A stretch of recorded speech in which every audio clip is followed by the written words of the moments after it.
What's going on, guys? I'm Journey, back with a thoughts video. This time, on Final Fantasy 13 2. This one stars Sarah and another new person named Noelle.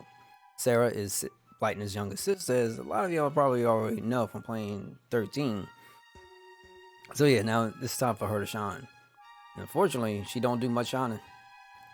She's gotta keep it real. Noelle's a pretty cool character though. I don't mind him at all. Pretty cool character. So essentially what happens is during the story, no, he's traveling across through time. How? They don't explain. At the beginning, he comes out of nowhere. Lightning's fighting this guy who looks like a Cherokee, right? He got this kind of different kind of garb on, and dark, deep voice, and she's just kind of fighting him. All of a sudden, Noel comes out of nowhere. She grabs him, and then all of a sudden, she's like, "I'm supposed to meet you." He's like, "What's going on?" And she's like, "I need you to do something." He's like, "What?" She like, "Find my sister." And then he's like, "Okay." And then he goes back across through time and he goes out to go find Lightning's sister. And upon meeting her, they go out and set out on an adventure to travel across time to actually fix the timeline. Because supposedly it's something about the world and things are going to end, and it is what it is. But at the same time, I keep saying this, I keep saying this again. Anytime that you include time travel in the story, it's got to be on point, baby. It's got to be on point, because otherwise it's just going to get all over the place. That's what happens here with the story. It's all over the place. You spend traveling between this timeline and then there's another timeline in the same place, so it's like you'll catch probably 2 or 3 variants of the same spot. It's annoying, very annoying. Oh, even better, the design here in this game is just horrible. Side questing. Once again, side questing, baby. Side questing here in this particular game is literally the worst I've ever seen, worst I've ever been a part of. You get a request. Well, you could go talk to somebody, get a request to go do something. Not only do they not give you any like indication as far as where were they at previously or what you may be looking for. There's no hints. There's no nothing. Even on the map, there is no markers for anything, and it's the most egregious thing I've ever seen, and it's so lazy. I'm sorry, it's super lazy because I don't want to run around the whole. I don't want to run around the whole dang map looking for something. But that's literally how the structure for this goes. Hey, I need you to go kill this. Okay, cool. I'll go kill this, and then that's it. Like, there's no. This is located here. Last time I spotted this guy or this creature, it was around this particular area. Hey, maybe check the locals. They'll probably know some more, because the last time I was there was I couldn't like nothing. You don't get nothing. They don't tell you a thing. Another thing that's egregious is that in this game, you'll get up to a point, and then the point that you get up to, you can't activate a device unless you go back in time. And since you've already been through enough spots in the game, you have to go. They literally tell you. They literally tell you to a little box, because they love with these little small tutorials or these small little so-called hints they love to do. That you have to go back and search for a specific. I think it's a key. I forget what it was. And it's like they don't even tell you where it's at. It's like, no, go back to every single timeline that you had already visited, and you might be able to find it. And they stop your progression for this. It's like this. You have 24 worlds in a video game, and you get to world 15. You can't cross it to world 16 because you have to go back and go get an item. They don't tell you what. They say go back and redo each and every world and look for every nook and cranny. Who want to do that? Who want to do that? I know I don't.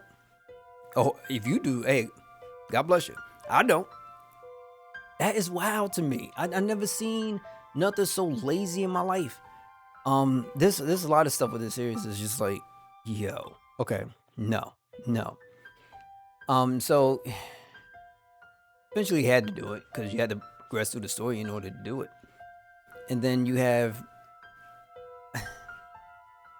the music is actually pretty okay. From the opening, I guess when you first start and you're sitting at the menu, I think the track that's played is Wishes. I really like it. Outside of that, there's not really much to speak on or speak of, but you got some good tracks in here. 13 series is a little bit on the downside when it comes to the soundtrack. As far as the battle system, it's much the same as 13, but this one's a little bit more active. Actually, a lot more active. So you'll have the same ATB gauge where you go and you select whatever you need. But here's a big catch. Instead of your characters dying, or at least your leader dying, and then game over, you get to switch your leader. But you can also recruit monsters. That's kind of like the biggest thing here, the biggest improvement. You can actually recruit monsters to play a specific role on your team, so that way you can fill in the gaps. So you can have there's monsters that fit the role of Sentinel, Ravager, Commando, a Synergist. All the things that one of your party members before in 13 could use to fill. Now monsters take control of that because you only really get the chance to choose Noel or Sarah, so you got to fill it out with monsters. But here's another cool catch. You could take those monsters and combine them in each other and create like a crazy beast. Now, I didn't go dive into that system like crazy, but it is there for you. It seems to be a whole lot of options on how to grind out and get those. Also, you'll be able to level them up. You don't level them up by just battling. You level them up by battle. You get items, but you use those items to then level them up. So it's not in the same sense. Whereas, let's say Final Fantasy X, you fight, get a level up, Spirit Grid, you go boom, boom, boom like that. Not that. So for the monsters here, it's all about items. So you kill enemies to get items, and then you use those items to level up your monsters. So that's kind of like the biggest thing that I've noticed from here. Is it can be pretty fun. Outside of that, nah, this one is a miss. But out of all the 13s, so you got 13, 13.2, and 13.3. 13.2 is easily the best one. Easily. Now, I'm sorry, there's not even competition. It is easily the best one. You will also, characters that will make a return, which can be good for some people. The only person I look forward to is Zaz. I'm going to keep saying that. But Noel's all right. You'll find the biggest newest, I guess, addition as far as like villains are concerned is a man named Caius. And so he has a connection with certain people here in the Final Fantasy 13-2 world. And, I like his voice. I love the voice actor. Love the voice, the delivery, and just the way how they presented the guy. And you seem like a man that just got to do what he got to do. Got to do what he got to get done. And he'll stop you if you get in his way. That's a really good villain. I like him a lot. So that was a high note for me, Caius. Yoel is a piece within the game, a person who has direct ties with Noel, but also direct ties with Caius. And you'll notice her a lot in the story, and then there'll be some differences. So you're going to have to play it through to catch on what is Yoel. And I don't mind her at all neither. So, there's a lot of good things here that you can go for it.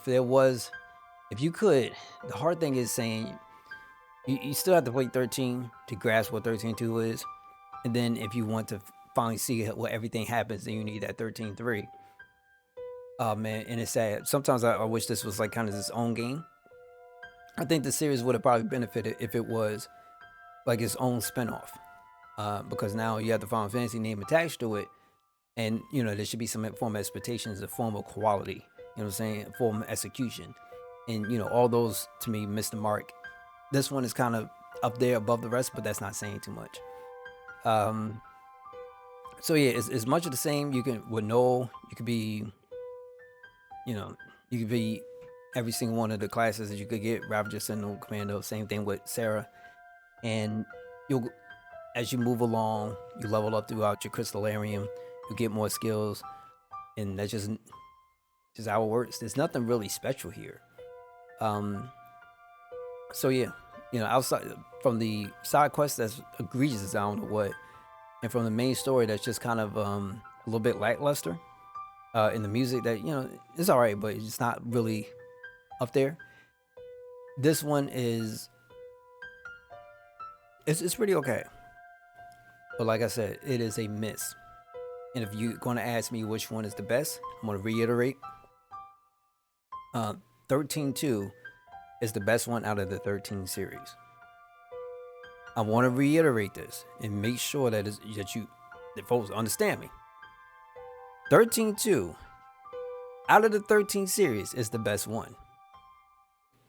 Not the best Final Fantasy, just the best one out of the 13 series. So 13-1, 13-2, 13-3. 13-2 is the best one. So that's my thoughts on it. And if you're looking forward to this, I would say go ahead, go give it a shot. This one you'll probably be okay with. Until then, make sure you take care of yourselves and take care of each other. I hope to catch you guys in the next one. Till then, take care.